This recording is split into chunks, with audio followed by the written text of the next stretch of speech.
Hi hi ဒီနေ့ကတော့ချက်တူချက် weekend market လေးကိုသွားခဲ့ရပဲဖြစ်ပါတယ်အရန်ပူပဲဘလို့မှမဝယ်နိုင်ဘူးပူတာမှအရန်ပူတာကွယ်အဲ့တော့နည်းနည်းပါးတော့ပဲဒီမှာကြည့်ပြီးတော့တခြားနေရာကိုကျမတို့ရွှေ့မယ်ပေါ့နော်ပြီးတော့လေဒီလိုမျိုး fragrance နဲ့ပတ်သက်တဲ့ဟာတွေဆိုအရန်သဘောကျတာကွာအဲ့နားမှာနည်းနည်းကြာသွားရပေါ့နော်နည်းနည်းပါးတော့ပဲကျမဝယ်ခဲ့ဘာလို့လဲဆိုတော့အရန်ပူလို့လေ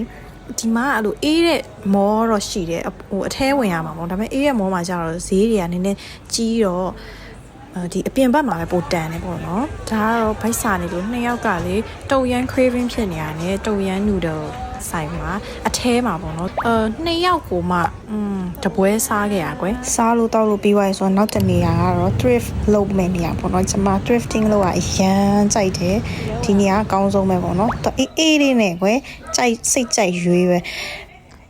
ဒါကတော့မတွေ့တာကြာပြီဖြစ်တဲ့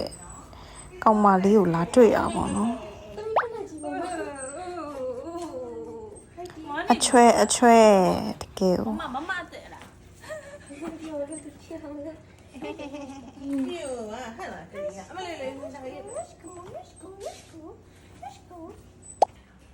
ဘာဒီနေခဲ့မှာတယ်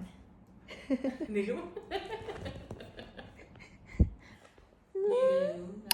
ကဲဒါကတော့ကျမတို့ pre ပေါ့နော်ဘာလို့လဲဆိုတော့ကျမတို့ပြီးရင် hot pot စားမှာဖြစ်ပါတယ် hot pot မစားခင်မှာအချိန်ပေါ့နော်စောင့်ရတာဆိုတော့အယုတ်ကောက်တယ်ပြီးတော့အယုတ်က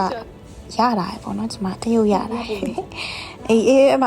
ဟိုဂျူဒီလေးရတာပေါ့နော်လိုချင်တဲ့ဂျူဒီလေးရတာဆိုတော့ပြောပါတယ်ရှင်ရခင်တော့ဆက်လေးကိုနည်းနည်းဒေါသထွက်ပြီးထိုးချင်တာပေါ့နော်မကြည့်တော့နော်